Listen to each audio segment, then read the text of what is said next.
I was just wondering, in the form of stress, is that like an energy or is that like a reaction of energy? It's a reaction of energy. It's a reaction of it. So it's not like Kundalini. It's not like the opposite of like Kundalini energy in a way. No, Kundalini energy is the same because energy ultimately is the same.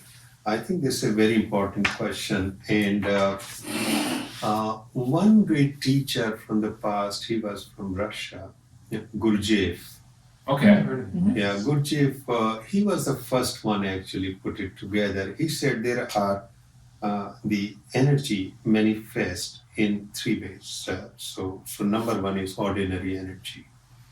Like people are doing their routine, they are doing their jobs and taking care of their families and traveling. And so that is one energy which is actually only a fraction of energy they are using. Then comes the second part, that if there is an emergency. So what is stress? Stress is basically a fear response. When somebody thinks their physical, emotional, or mental well-being is threatened. So it becomes a crisis. So in that thing, the emergency energy, which is a reserve in us. So you will see that some people, their normal life is going on, but suddenly somebody becomes ill or some heart attack and hospital admission and goes out for 20 days, 25 days, and they are just full of energy. I mean, they are only sleeping 4 hours, but they are going non-stop. Or somebody is getting married their daughter and extraordinary energy, or such things. From where that energy comes? It's the same energy, but it was unused, and it comes as emergency crisis energy, which is stress. So that is the second one, and that also quite important in trauma, because in trauma, the same emergency energy, because normal life is going on and then traumatic events happen, and this reserve energy is released. And Meera describes it beautifully. So either it is frozen in the body, which is freeze response, and it has numbing effect, or it become hyperactive, which is anxiety response. So either you freeze or you fight, or so basically you tapped into your reserve energy. And that is why trauma can be transformative. Why? Because you tapped into this extra energy. So this extra energy is available to you, but it is going either is frozen or it is going into fear and anxiety and panic. But nonetheless, this is extra energy. If it can flow in the right channel, it will transform. So for us, for me, trauma is transformative, suffering is transformative, tragedy is transformative. Most people don't realize. So the first energy, ordinary energy, third this emergency energy, and the final one is universal energy. And that universal energy actually brings, of course, all the blessings, because so these are the three expressions of human energy. So stress is one of the responses through this reserve energy. So was the first one ordinary, second one emergency? Emergency, crisis, stress, trauma. Yeah. But what was the third one? Third one is universal. Oh, what's the four? Oh, you said three. Three. 4 ways though. No? Huh? Didn't you say 4 ways? No, three. Three. Okay. Because the third one is that you are connected Okay, now yeah. with this, and that flows through you. You are connected, and that is maintained through almost constant experience of flow. So whether you want it or not want it, You are simply passionate. You are not doing anything, but it is flowing through his passion, thrill, non-stop, without any reason. That's so beautiful. Yeah. So the I minute, didn't know that was a reserve energy with that. It's stored. yeah, because that is That's how extra energy, yeah? extra, and that is why what we are trying to do in this group, we are saying trauma can be transformative because you already tapped into reserve energy, but in a negative way. If we make it flow in a positive way, it brings transformation. That's where Same you energy. have those stories of those people being able to lift up a car because someone's stuck under it. Yes, Everyone right. knows Yeah. they're the tapping into reserve that energy. energy. Oh yeah, I mean Like It- adrenaline. adrenaline. Yeah. Pure adrenaline, and adrenaline just mobilizes all this reserve. It's a very neurobiological phenomena. But if the stress continues, which happens in trauma, then that energy is now constantly flowing in negative, or it is frozen in our body as a freeze reaction. It numbs us. But nonetheless, it is freeze, but if we allow it to melt, just like a glacier, That's why, yeah. it becomes a river, but then you can guide it, and that is a whole thing about that some people are transformed by their trauma because they access the this. Yeah. That's so true.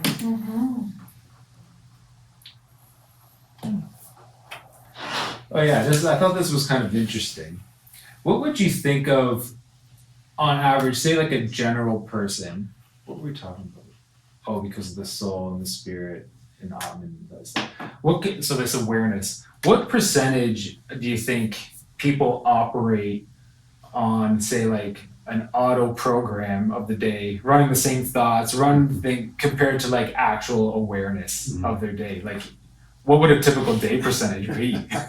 Hard to say because Yeah. I don't think, but Everyone's different. yeah, I think more than 90% or 95%. It seems very high. Majority, very high. Even the most successful people who govern us, and they are on the same. Very few. Autopilot. Autopilot. Yeah, because I feel like now that even that I feel like I've become so aware of it, I feel like a huge percentage of my day is still running on that autopilot. You see, if you even change 1%, your life is different than Yeah. 1%. Right. That's true. And some autopilot is absolutely necessary. Right. And the reason being that there are, our physiology. So our digestive system, excretory system, immune system, cardiovascular system, all kinds of system, they have to run on autopilot. It's just like when we are driving the car, right? Yeah. So we don't want to be conscious about when we are braking, when we are Yeah. going. We will have an accident. Yeah. So that autopilot is very good physiologically. Just like we are sitting in a plane and there are more than 1 million parts to a plane. We don't want to look at that. We are unaware what is going on, but we are aware an aeroplane is taking off, it's flying, and that's good enough. So a lot of autopiloting is very good. But what you are talking about is that This general public. that's right. Yeah. Because they develop habitual, emotional, and cognitive patterns. So physiological patterns, most of them are good, but we have to become aware of certain part of physiology, like our heartbeat or breathing, or hunger or thirst, or bladder full and so on, or if there is a tension coming up in our body. So certain part of physiology we have to be conscious of, because that is somatic awareness, body awareness. But the main problem in us is that those emotional patterns or cognitive or thinking patterns which are etched, Right. those go on autopilot. So that is why we call it a reaction. Right. That some action took place in the past and that action created a pattern. So now a situation comes which is entirely new. but we still take action according to the old stuff. Mm-hmm. So, for example, I have certain issues with my wife or with my husband, with my children. Now, those, whatever happened in the past is etched in the brain. Now, a new situation comes with wife or children or husband. How people respond? Go back. From past experience. Meanwhile, everything is changed in the present. Mm-hmm. So I have whole of the history of the past projected on this present, and this is not action. This is reaction. Right. Action happened in the past, and I'm repeating that. Mm-hmm. It is not going to solve any problem because in my mind immediately I say, oh, I knew that. This is going to happen. There's nothing new about it. And this actually clouds my judgment. Mm-hmm. And in that process, we don't resolve the problem. Rather than response is moment to moment. Okay, I have issue here, but this is not connected with the past issue. That moment is gone, that is memory. I have to deal with it in this moment. That is called response. And truly I become responsible. Right. Because word responsible comes from response. In that other one, I'm not responsible, I'm irresponsible because I'm making a judgment by the past action, Mm-hmm. which is just a memory. So that is why whenever we meet any situation, we don't meet ever fresh. We are carrying the whole history, which is projected. And you can imagine the jealousy and anger, the resentment and all kinds of emotional wounds and trauma is projected here. How I could resolve the problem of love, problem of fear, problem of jealousy. Mm-hmm. So that is truly some autopilot is body, but most of the autopiloting is this.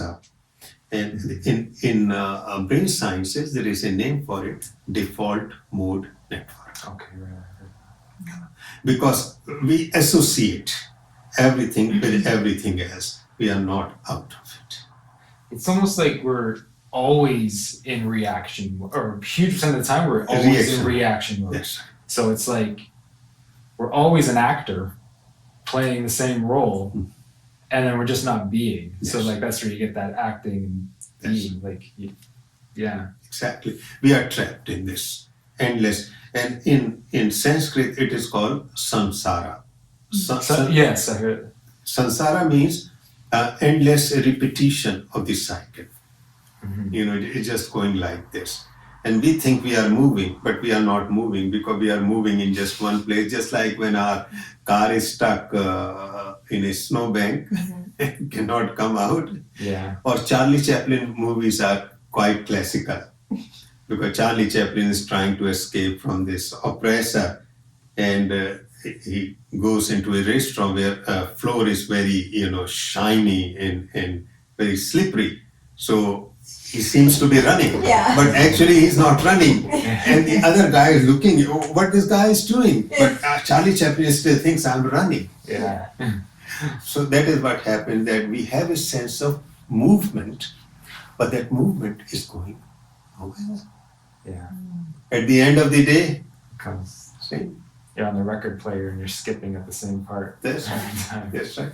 Just like Groundhog Day, Yeah. that Yeah. movie. Yeah. So we are actually, that movie is a very metaphorical of lives of the most people. Oh, I've been having experiences, and I'm just wondering biologically, what do you think is happening? So when I do chanting, I get these chills. After I do the chanting, I get these chills throughout the body. They're kind of invoked in a way where I use my breathing at some point.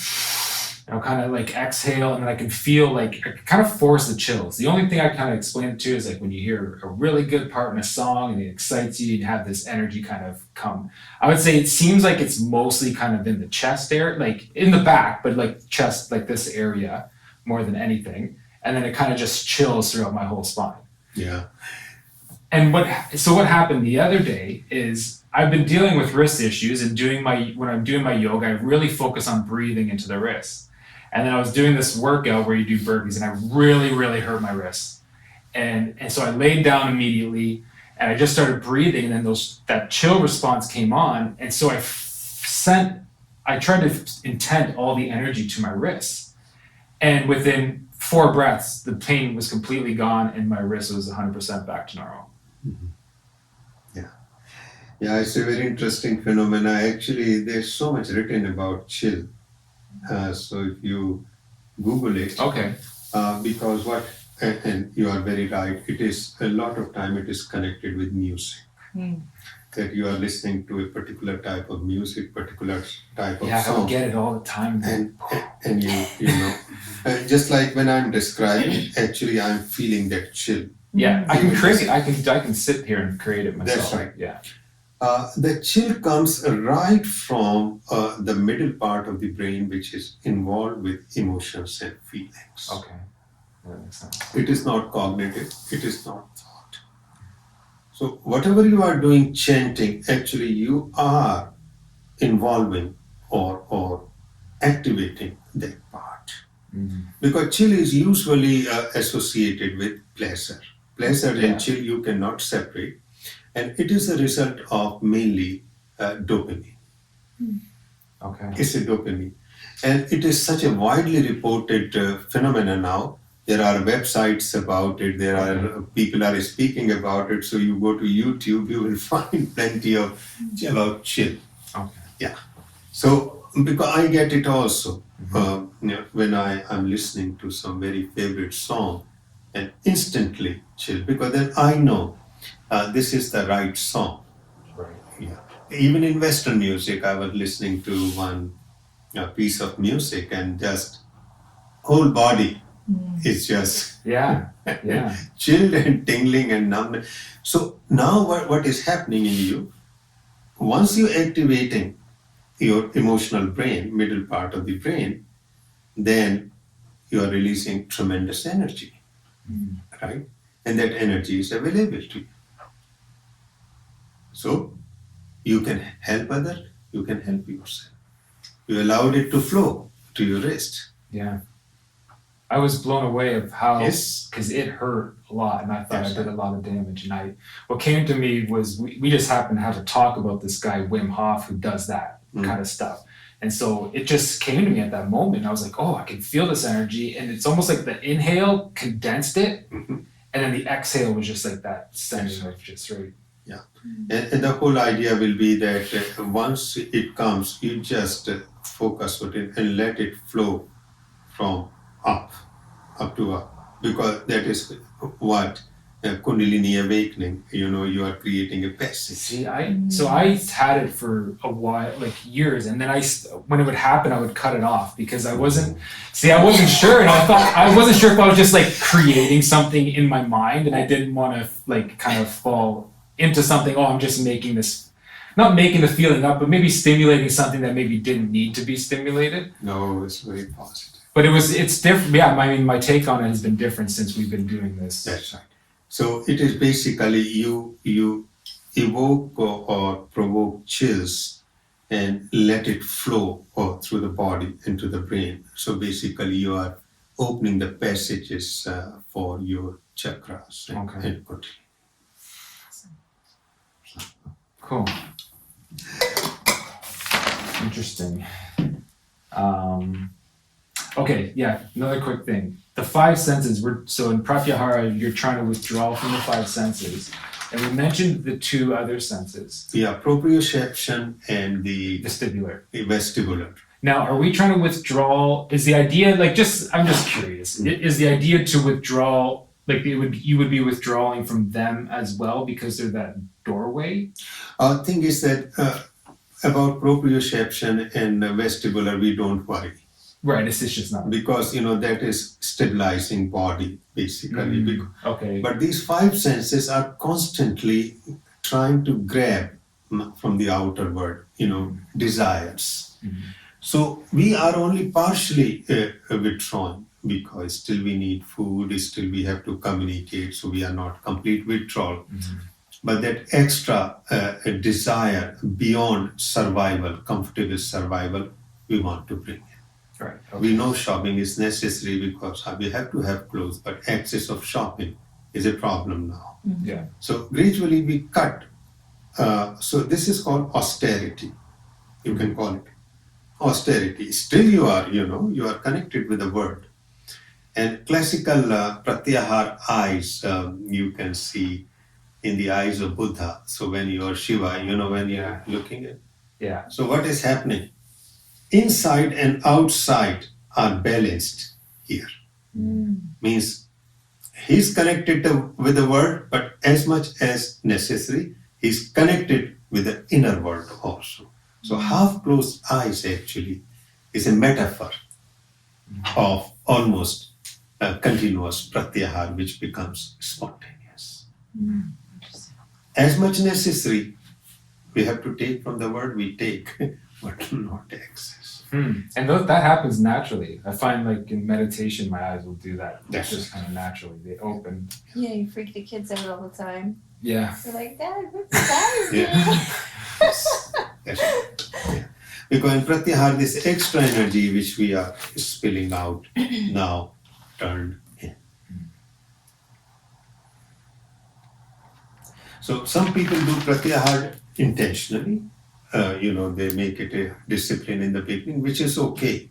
But ultimately, pratyahar has to be natural.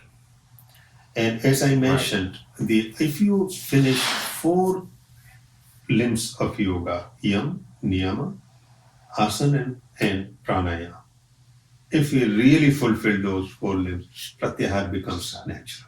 So is it homeostasis? Is it a homeostasis that we find if you're in That's it? right. Okay. That's right. Because in homeostasis, you are connected now to life inside. Before that, it was connected with outside. Still, you were trying to maintain homeostasis, but through external world. But that external world is a problem. Because as we know, things can happen, something go wrong, you are fired from the job, you don't feel you don't have any much money, clothes, or relationship, all kinds of world is in constant turmoil.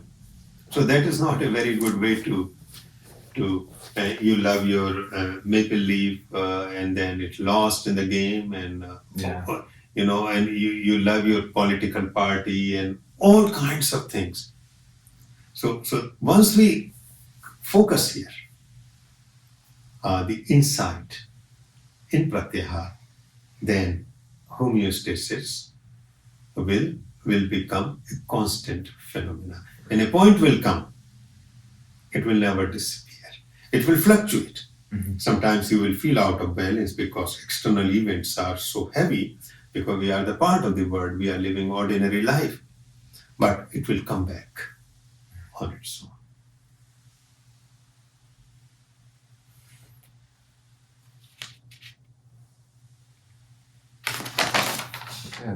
And the homeostasis has a very clear, experience.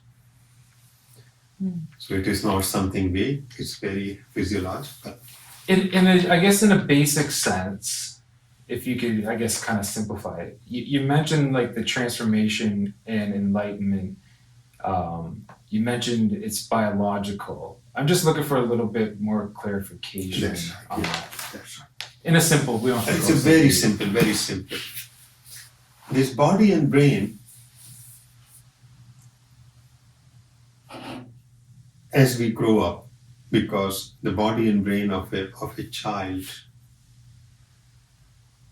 are quite transparent, not 100%, because each child is born with a personality. So child is in flow. Flow means energy through this body is flowing beautifully. And beside the basic survival, nothing else is needed in a child. Right? As we grow up, we are accumulating memories of trauma, of problems, of war, famine, family dispute. Hundreds of things are happening. So this almost transparent body and brain, where energy was in good flow before the age of 2 years, an accumulation of memories happen, so they clog our biological system.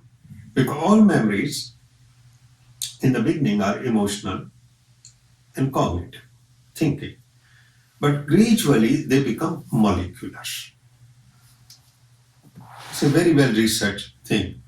In fact, Candace Pert wrote that book, Molecules of Emotion. So what we are thinking, whatever emotions we have, it's because of the accumulated memory, they turned into molecules. Disturbance in neurohormones, cell membrane is changed, cell nucleus is changed. At cellular level, problem happens. That becomes the root. So they are emotional still, they are cognitive still, but they are now biological. So once they clog our system, energy cannot flow. Homeostasis is disturbed. Then natural balance. Right? So that is why we suffer. Okay. Now what we are doing, we are uprooting these memories, we are washing away these memories by different means which we are discussing. And a time will come when all these memories which were there are almost washed away. The whole system, biological system, becomes unclogged. Energy starts flowing again in our body. So I can take another example. This is your body, this is brain, this is the body. And if you take it as a glass, transparent. Now, in a child, this water is quite clean and clear, not 100%, but still everything shines through, so there is a light or sunlight able to make here. But gradually as we grow, it accumulates dust particles of our thoughts and emotion, and they are constantly. So this sunlight, what happened? Most of it dispersed. It never crossed through this glass, so we don't experience that light. And that is why it's enlightenment. Enlightenment simply, light of consciousness shine through it, and we experience it. And we become the medium. And what's, I guess, on the science side, what's cleaning it is when we are in these flows, like our natural brain chemicals that are coming. Now you can turn into whole of neurobiology. So, and the prime example is flow. In flow state, we start cleaning. And a point comes when flow becomes your nature, and then everything is cleaned. Yeah, I like that. They came together very nicely. How are the memories, natures different from consciousness? Pardon? How is the nature of those memories different from Conscious. That is another wonderful question. Consciousness, as we know, is memory. Yeah, that's Right. what I'm saying. Now, what is the quality of memory? What are the fundamentals? Memory is limited because memory belongs to some time or some place. Because if you say, oh, I had a very bad experience as a memory. Oh, when it happened, how it happened, where it happened. So what is the quality of memory? It belongs to the past, right? And it is connected to your future. So it has the limitation of time and space. It is bounded by time and space. So you are constantly in either past or future, because that is how memories flow is there. Do we understand? So here is one memory, here is one memory. So basically we are the prisoner of memory, good or bad. Right. Suppose if this memory is washed away, what will remain? Consciousness. Consciousness without content, without memory. And what will happen to time and space?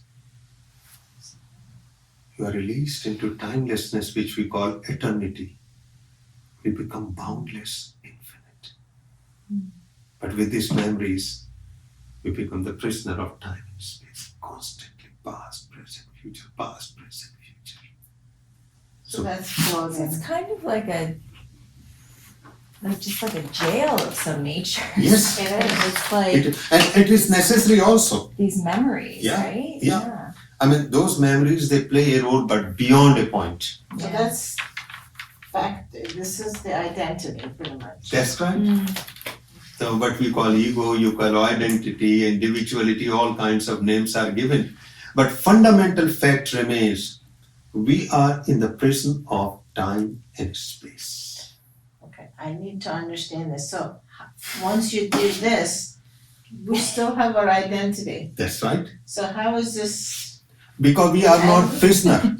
Oh, We have memories. Number one, those memories are not affecting us because we went beyond those memories. We emptied out all the emotional contents of the memory, so it doesn't bring those reactions. So without the memory, like, because then you're just in the present.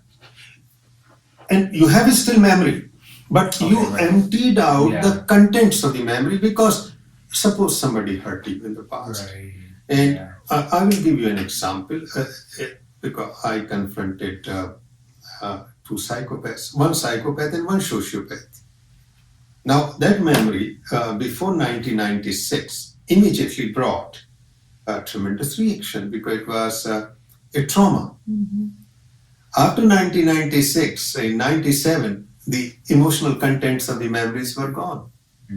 It's so not- those molecules are the content, the emotional. Exactly, that's right. So once the contents are so because if you lose memory, that is Alzheimer's, Yeah. Yeah, that's that is right. dementia, that is amnesia. No. You are totally aware this happened, but you are not reacting to it because there are no emotions contained in this memory cell. Emotions are out; they are just neutral memories. You're, So what about nostalgia then? Because that's like a positive memory. It's like, oh, remember that, and you're like reminiscing and remembering about the good times. And do you want to you feel that? Yes. Do you want to not feel that either? No. Okay. The reason being, But it feels so good sometimes. the reason being, keep searching for it. I will tell you, in the beginning, we go from negative memories to positive memories. Right. But ultimately, memory of any kind is prison. Right. You can have a good prison, you can have a bad prison. So prison is prison. Mhm. So Yeah. even if you are doing good, it is a prison. Mhm. And there's a famous story of Bodhidharma went to China. He was a first Zen master who went to China from India. Emperor of China welcomed him. And he said, "Sir, what will be my reward?" Because he wanted liberation, of course, because I planted billions of trees. I donated so much money and food to poor people. I built shelter for the homeless. And what Bodhidharma did, he just took off his shoe, put on his head, and he started dancing. He was a crazy Zen master. Emperor was very shocked. And then he told Emperor, "You will go to hell." It was quite an anticlimax. Anyway, Bodhidharma went to his hut, and in the night, king came very quietly. "Sir, I felt so insulted what you did." And then Bodhidharma explained that either you are trapped by negative karma or positive karma, still you are in prison. You cannot get nirvana. So even positive memories, because they also, Right. I have one more question. Can you will it? Do we have a conscious will to get rid of the emotional content? No. No. because thing is that So much for that. no, but you know why? Yeah. Why? The reason being that our emotional brain is way more powerful than our cognitive brain. Mhm.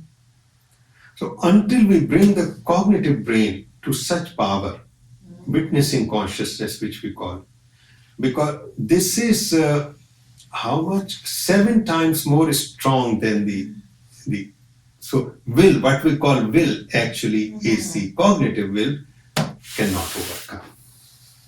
But of course, one thing which we can do called habituation in therapy.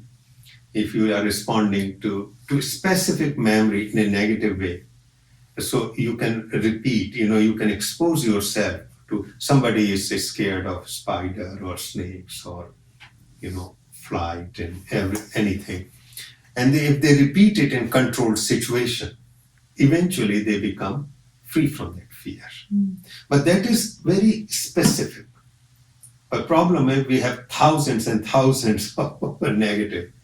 But Soma, like going from body-based kind of practices, Yes, it does work It- because it you will go work. at the cellular level. So Yeah. that's what you can do, but then hope that it will work. it will work because it has to, energy reserve has to come to a particular point where it is not a trickle, Yeah. it is not a stream, it becomes river. Otherwise, just you keep thinking you're doing the job. Yes. It's not happening. That's right. Right. That's why people keep thinking, oh, I'm done tomorrow, blah, blah, and then you fall into the same. Same track. So that is why these are the two types of consciousness. Normally what we call it is consciousness with contents, memories. One is pure consciousness, which is without memories. But we cannot live without the first one. So even if we develop this, we come back again to these memories, but those memories don't evoke reactions because their emotions are emptied out. They are empty memory. Oh yeah, it happened to me in the past or whatever, but there is no negative or positive reaction. You are, looking at it as such as the equanimity, tranquility, peace. So that is how it functions, 2 times. Can you give me the name of that book again? Candace Burke, you said? Candace Pert, Bird? P as in Peter. Oh, P. Oh, my pronunciation. So certain letters. P-R-T as in Toronto. Pert. Okay, Pert. The molecules of emotions. But after that, so much written about this subject now, Also, there are so many videos, YouTube. Yeah, You wanna yeah, read you the just, whole book. Okay. I think a short video will be much better rather than going through the book. Okay. Because nowadays, visual and in 10 minutes you I can. mean, like, yeah. Okay. I'm for that. And then, Yeah. Whatever's easiest. Yeah, in fact, Yeah. you just type how our emotions, becomes our biology. Right. You will- you actually can in social media Google like search for like these like people who actually summarize the whole book. They bring like 10 points of Like the book. Cole's Like, notes for social media? Like it's just called a Amazing. 1-minute book or something. And they keep reading these books and they summarize all the points for you. Beautiful. Nice. Yeah. Great. People can't read books that they can read. I do love a book though. Oh. Feel good. I'm good for questions. Okay. Yeah. Great. Session's over. What is the time? Oh, we have half an hour. Oh, 5:30. yeah, so that's enough. So once we do pratyahar now means we are not wasting our energy. We are not spilling it out. It's not scattered through our 5 senses because that is what word is all about. So now we have lot of energy. Once your brain has lot of energy, it become very passionate, because when we achieve something and immediately such a change in our brain because vibrating with that energy. And when there is a energy in the brain, a distraction will disappear. Only a low energy brain is distracted. High energy brain can, because it just became one, just like one unit. But when we have low energy, then it's all over. So that means focus is there. So we can focus on anything, and that is called dharana. Because normally, if we want to focus something, we will focus for few moments, minute or two, and then we are distracted. And what we call focusing on computer, that is not really focus, that is concentration. Concentration is when we try to forcefully exclude all other distraction and trying to, but that is very tiring. We'll be tired in half an hour, 1 hour, I need rest. I concentrated enough.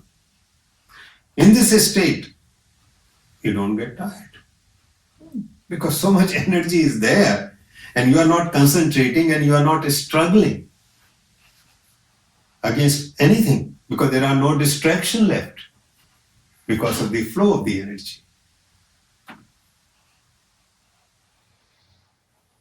So is it more presence? Like is it just presence? It Really? is a presence. You are right. You are present in the moment. And so this isn't a sitting meditation of presence. Yes. It's throughout the day. Like is it like that? Yes, it's throughout the day when it becomes spontaneous. Okay. So what is the beauty of it? Why it is called dharana? Dharana means holding. So you hold upon something and you can focus upon it in comparison of a normal mind or brain which cannot focus. A normal mind or brain can concentrate. But in that you are tense, you are stressed out. In this, you are relaxed. Energy is flowing, you are passionate, you are thrilled, and simultaneously relaxed. Both of those things, that you are passionate, you are focused, you are high energy, which is amount to sympathetic nervous system, and simultaneously you are relaxed. Is that flow then? Pardon? This focus is flow? It is also flow. Because flow comes, through all this. Of course, we will go beyond flow. But yes, so now you are in flow because you are working as one Sympathetic unit. and parasympathetic That's right. both are. And because you bypass the prefrontal cortex and your DMN,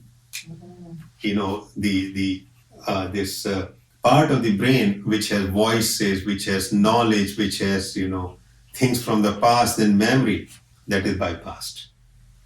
This state is called hypofrontality. So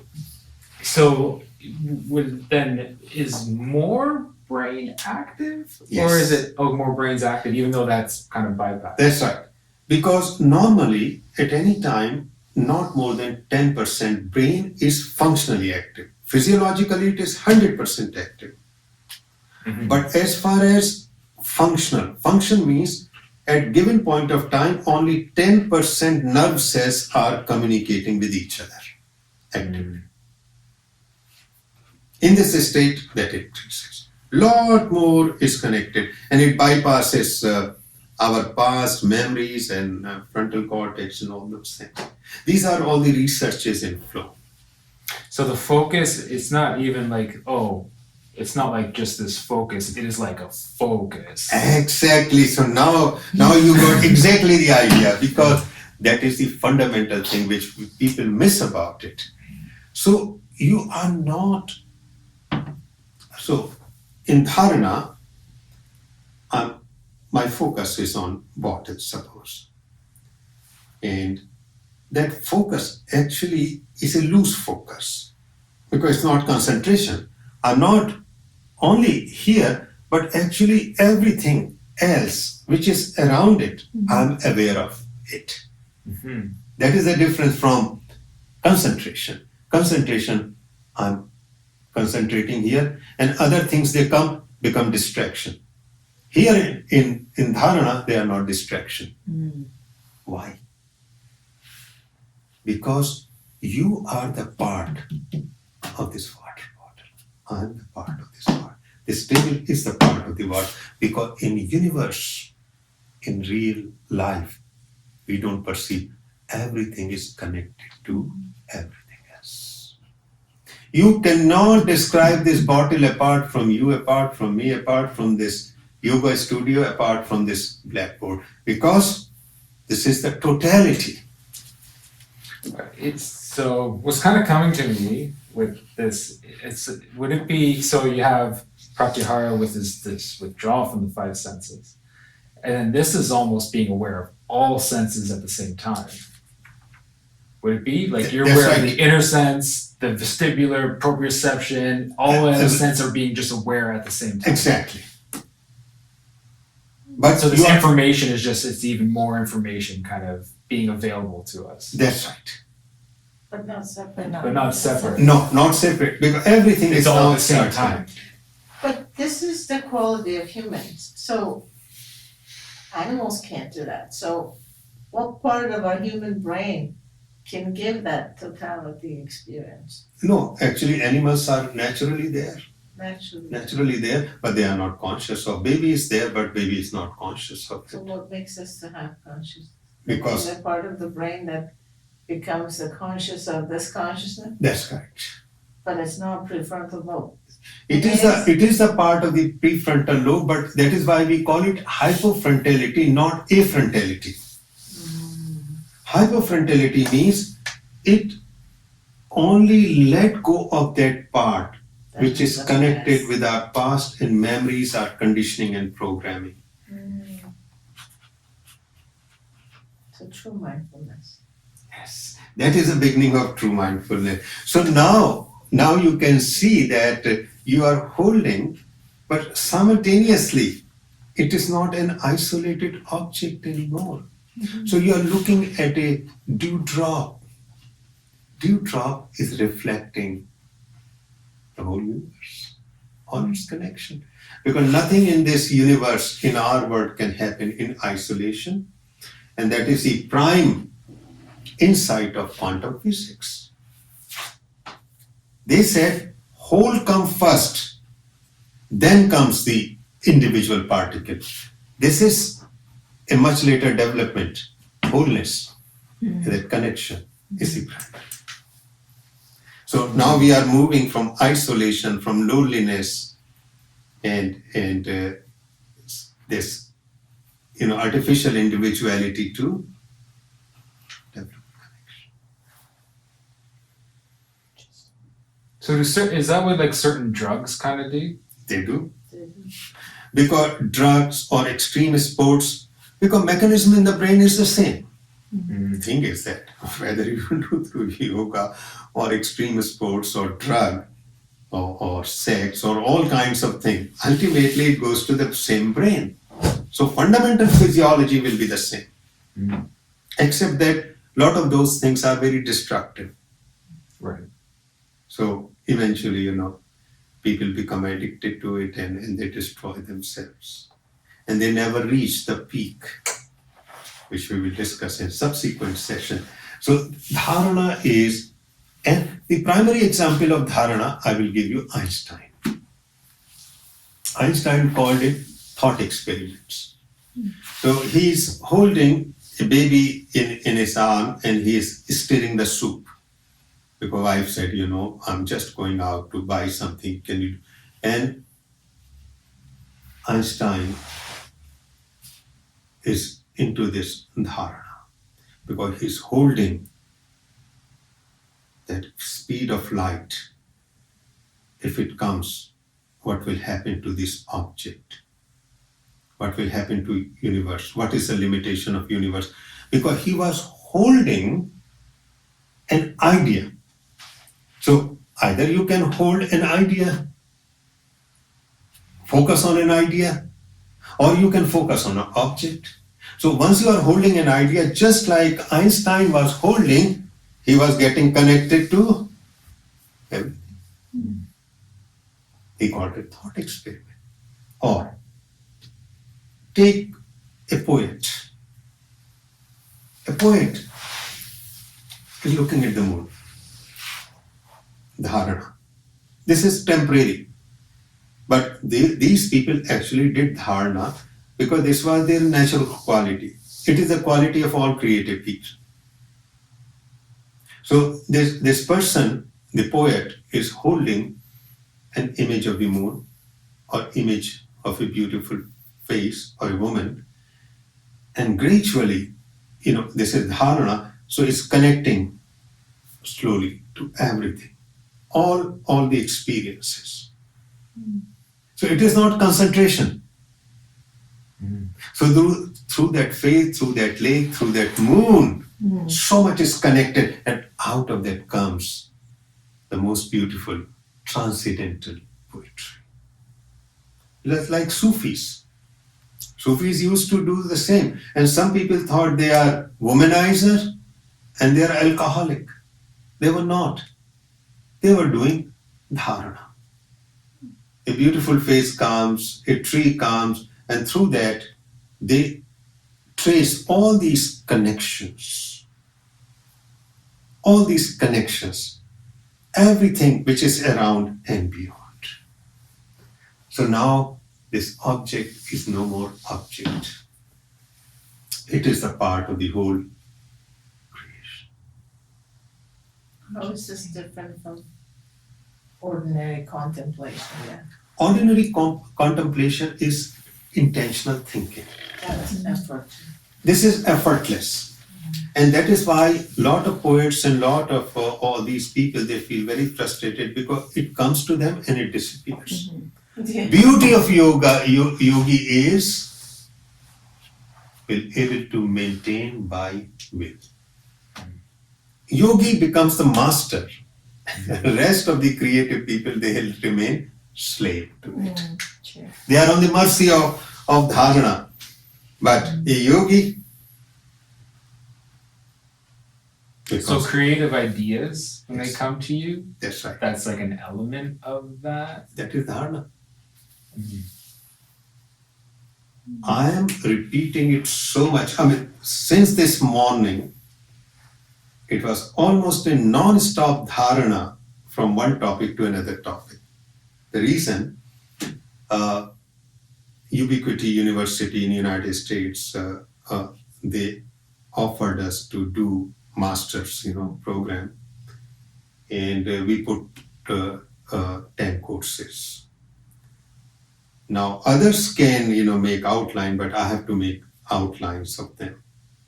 So since this morning, I was doing a marketing flyer, a script of video, and all these courses, and just focused, and then it was just emerging. And then I put it to Chat GPT, fix it, make it grammar. Here is the script, here is this. And then 4 or 5 courses, love, on all those. Just focus, and everything was just flowing. It was put in the form of table. That is how all my questions are answered, if they are not of technical nature. You give me something, and it happens sometimes in minutes, sometimes hours, rarely now in days. And it started in 1998. I remember still that somehow the individual knowledge base was shattered and it was released into this interconnected universe of knowledge and insights. And it is a property of all people. So it is not. But yoga approach it that way. So this is the beginning of that everything is connected with everything. So now nothing function in isolation. So now you know the wholeness of this object, not as an isolated body. So I have a question about so in Dharna, you are focused, you're passionate, you're in the flow. Mhm. How does this, maybe you're not in this state then, but So you're passionate about something. You Mhm. go and you teach a class, Mhm. right? And you're loving it and you're feeling great and you're in the energy and you're doing all the things. And then after you're just so drained. Yes. Is that, I just call that, being, your energy was drained and you've got to get it back. That's right. But would that not happen if you are in this state? That's right. It won't happen. That feeling of, oh my gosh, I need to conserve now. That's Like, right. leave me alone. It wouldn't happen. Because the parasympathetic and sympathetic system are simultaneously active. Okay. Because when you are passionate, it is a sympathetic system took over. Right. Here, both are in harmony. So you are spending, you are conserving. So you are in a state of homeostasis or Right. balance. Okay. So there's nothing really wrong with the other state. No, beautiful, because that is the Yeah. beginning of dharana also. Okay. Because in that passionate moment, actually you will have surprising insight. Mm-hmm. You are teaching and suddenly something new idea comes and you think, I never thought of that. Mhm. How it popped up? Because you made a connection. Right. Because you're in flow. You are in flow. Yeah. So that is also very good, but still that state is not there of homeostasis. So Right. in the beginning there will be exhaustion. Okay. But it is also dharana. Mm-hmm. So dharana, people can access anybody without going through all those steps. Only problem is they are on the mercy of dharana. If we go through yoga way, we are the master of dharana. Then we just, so basically you can call it your inner guru is born.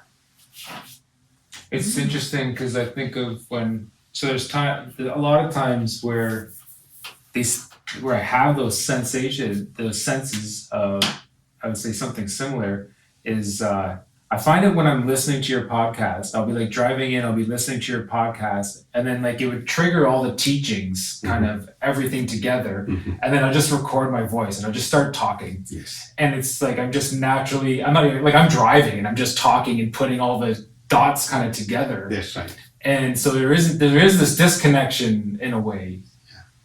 And then, but then I'll like the other day I tried to sit down and just, I was like sitting with all my yoga books out and you're teaching and I'm trying to put it together. I'm like, oh, this is difficult. Like Yes. I was like trying to force it and it wasn't coming. Yeah. So what is happening that when you are listening to someone or you are reading someone and even a sentence or two words, they go like a bullet or something in you, Right. and it just lightens up the whole network of knowledge, and immediately in those moments you have insight, right? Yeah. So you are lighting up the network, the connection which is already there. Right. But in the beginning, certain words, somebody helped it.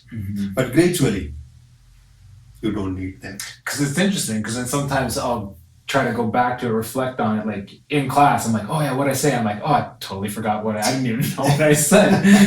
Yes. Yeah. Yeah. And later on what happens, that here are, these are, say, doors or subject, about which you want to talk. So here is one theme you want to talk. As soon as you start talking about it, all these networks, they become active. So now you have the whole network of knowledge and insight lightened up, although this was the door. Because somebody asked about love.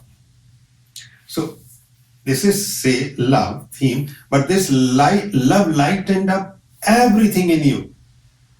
Your personal experiences, your knowledge, and what is beyond love, but everything. Now you can talk about love for hours and hours and hours. Okay, so here is love. Now somebody's ask question about politics. The same network opened up. So now you can see, you can talk about anything. Right. And you have so much to talk, because in the beginning we were putting effort and we were focused on politics and that was limited.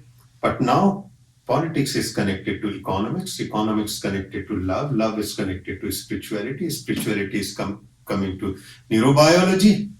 You can actually go about politics for hours and hours. without being a politician or even formally learned about politics. So in dharana, that is what happens, that you are focused on this idea, focused on this object, but whole network is light up, it becomes lively. So now you are universalizing everything. But still, there is a subject, there is an object, and this subject. So that difference is there. I am the one who is doing dharana. I am doing dharana on this. So we have to remember that, because that is very important to understand the last two one, which is dhyan and samadhi. So dharna being in a state of flow, Mhm. and pratyahara has to happen naturally. Because you have to withdraw energy, otherwise flow cannot happen. Why flow doesn't happen? Because our energy is scattered. Dharana is like a river. This tributary, this trick is joined, and now they became the river. So it isn't, so you can have those elements kind of happen without mastering those. The idea is that you're just not going to sustain, you're That's not going to sustain it. You are on the mercy of whatever happens to you, but yogi controls it.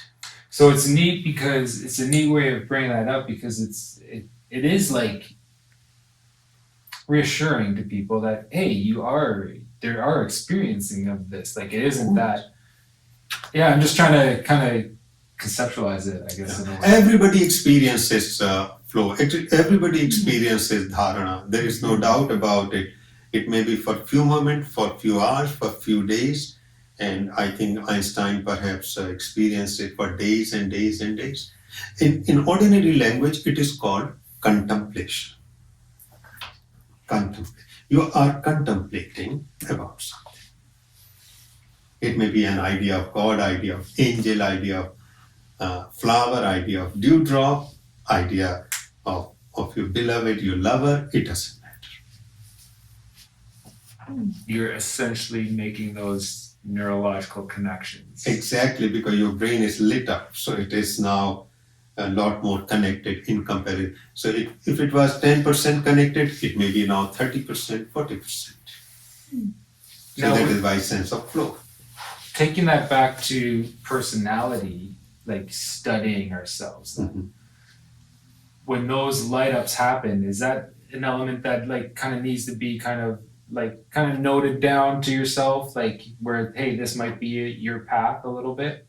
Because slowly it will show you that instead of 10 different things which you are entertaining, this is your path. Mm-hmm. So gradually you are moving towards your destiny. Which What- still could be, it could still be pretty wide at the moment, but you just, then over time it's just. It will eventually, because you become like a burning arrow, you are going to hit the target. Because you are burning with passion. Mhm. You become a missile.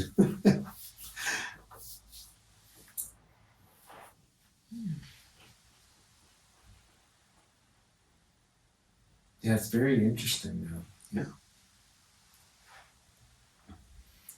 Like, I just think of the way that the limbs are put together before. It just, yeah, it's interesting. It's reassuring It's for just, people. it's just a very simple, very, very neurobiological what happens to this energy in our brain. But in those days, they described it very differently. Mm-hmm. But still there is a object and there is a subject. So when you define it as contemplation, then too, is that a different thing happening than the flow idea? Like than flow? Like is it more of like a meditating and contemplating and making these neurological connections? The thing that flow can manifest in so many ways, Okay. right? So one flow which other people experience through sports and everything. But here, the flow is happening through your personality and whatever we were doing. So if we're oh sorry. Yeah, go ahead. If we're activating those parts of the brain, can we do this through like visualization meditations? Like putting yourself in a situation and trying to connect those dots in the brain. So when it comes to like, you know how, for example, like a goalie, he thinks about, okay, he thinks about the puck coming at him. He thinks how he's going to move. He thinks about all this stuff before. And then when he's on the ice, because he's already done that, his brain has those connections and then he can flow in that space. Or is that something completely different? Well, most talented athletes, they have that ability to be in flow. Right. And Michael Jordan, because he wrote about it very clearly, that once he came to the court, he was in flow. Mm-hmm. So not only he could control his move, but he knew Yeah. what other players, where they are going. That is why he became, Maradona or Pele, all those great ones. Mm-hmm. They have this capacity. But the only problem is they couldn't stay there. It was connected to a particular stimulus. But yes, they were also in flow, and that is why they developed this connection. So they not only saw their body, they saw everything else on the court, and they could be very precise. Mm-hmm. So like a meditative practice or like a meditation practice of like how you do with interoception, but also if you include vestibular proprioception and then going into the senses, you could eventually kind of create this meditation utilizing these senses or stepping through the senses to kind of become aware of them. Yes. To begin to heighten this. Yes, you can. And that is why a lot of athletes, sports people are not doing yoga and meditation and breath work. It became the part of their training to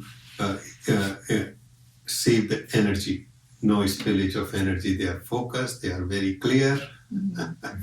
So yes. Because I feel like it's really doable. Like if you do your feeling sensate, like practice one, and then just paying attention to the outside of your skin, then you're going to have your proprioception. If you close your eyes and look around the room, then now you have your kind of vestibular kind of. That's right. So you can bring that sometime during the practice, but it doesn't stay. Right. Yeah. It was yesterday, and yesterday I did a meditation with a group, and some of them were into that space. So it is possible, but it's momentary because dharana happened to most people, but it happens fleetingly. Right. It happens to all creative people, all extreme sports people, nearly all scientists, poets, musicians. So like then that contemplation part, if you say for instance us learning these things, and I mean we're taking information in, we're kind of contemplating, and those moments of those aha are that kind of, because you connected to something extraordinary which you never thought or never read, but because you were expanding, and immediately it comes. Because gradually all these connections, now you are going into it. So this object is spreading. This object is not limited to this table. now would that be like, that's almost, seems to me almost like a part of the evolution of ourselves. Like, That's right. Whatever we have is a part of evolution. We have all these abilities in us. like we need those neural connections to fire and connect so we can evolve. Yes. Right. That's right. I guess just then we could plateau if we want. Or we can go a little bit further. That's right. Because it is in us. It is waiting to be explored. So that is the sixth limb of yoga dharana. Our energies are focused, energy is not spilling, brain is vibrating, is connecting more with that more connection. And so our world is now expanding. And we realize the significance, importance of everything because they are interconnected.